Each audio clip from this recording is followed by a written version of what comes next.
They said I was sleepwalking, that it was stress, medication imbalance, night terrors. They said a lot of things, but no one said the truth. No one said, "You're turning into him," because they didn't believe I was anyone else to begin with. I stopped sleeping. Didn't trust what I'd wake up to. Stayed awake for 3 days straight, eyes burning, head buzzing. But the blackouts still came. They didn't need sleep anymore. Sometimes I'd blink, and I'd be standing in a hallway. No idea how I got there.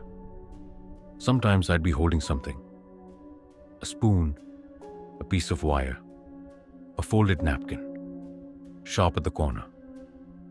Once, I came to with a pencil in my hand, snapped in half. The nurse had a bruise on her arm the next day.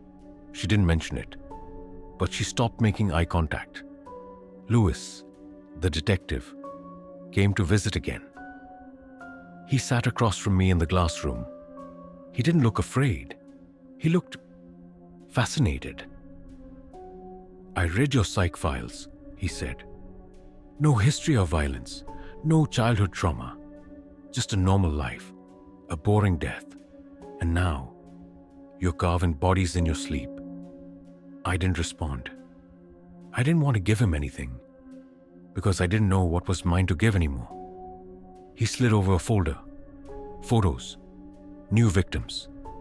They weren't in the prison. They were outside. Free people. Dead people. Same method. Same signature. But I've been locked up the entire time. "Explain that," he said. I couldn't.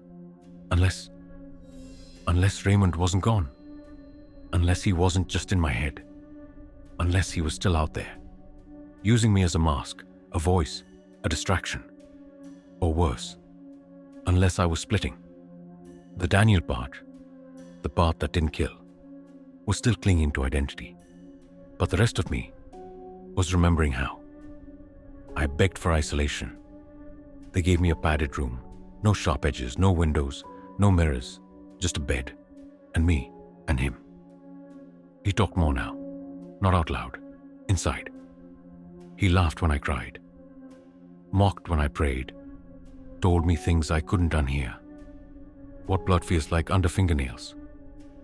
How skin sounds when it tears. Why the bathtub is the best place to drain someone. Because it hides the smell for days. I screamed once, all night. They upped the meds, strapped me down. And when I finally slipped into sleep, I saw her. Not Sarah, the woman in the tub. Not the nurse, someone else. A girl, 17 maybe, bruised, crying. And me. No, he was behind her, smiling. When I woke up, I was covered in sweat. And my fingernails were gone, ripped out, all 10. Blood soaked the sheets. They rushed me to the infirmary. Tried to sedate me again, but I screamed through the needle.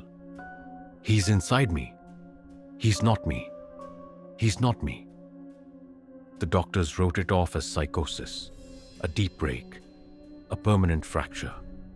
Lewis didn't visit again, not for weeks, not until I got the letter. It was slipped under my door, no return address, just a photo inside, of a woman, head tilted, eyes gone. A knife wound shaped like a spiral on her stomach. And a note, "You're still doing good work. Keep sleeping." I vomited, collapsed. Screamed until my throat bled. They put me on suicide watch, but I wasn't trying to die. I was trying to wake up. Because this time I was sure. I hadn't just woken up in Raymond's body. I was becoming him. When your body moves, and you don't remember moving it, that's not sleep. That's someone else. Learning how to walk in your skin.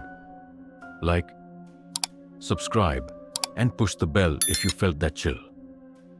Segment 3, Daniel gets out.